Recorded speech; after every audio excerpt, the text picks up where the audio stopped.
Welcome to Penrose Learning, where we make understanding easy. You'll start by confirming essentials. Your Google TV and phone must share the same Wi-Fi and the same Google account, because casting and pairing rely on local discovery and permissions.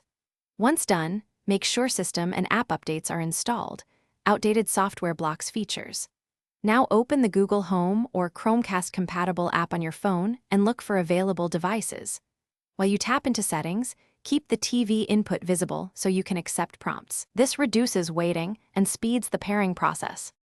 You'll now initiate the actual connection. Open an app that supports casting, such as YouTube or Google Home, and tap the cast icon. This sends a discovery request across your network. When your Google TV appears, tap its name. If a pairing code appears on the TV, enter it on your phone to verify identity.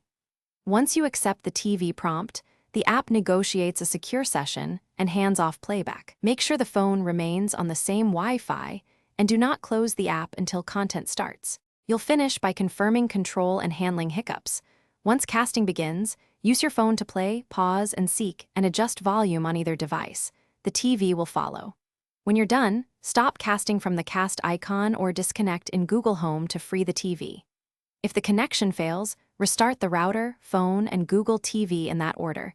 This clears IP conflicts and discovery caches. If a pairing code loop or no device appears, toggle Wi-Fi off and on, then retry the cast. Thanks for watching. If this was helpful, leave a like and consider subscribing. See you next time.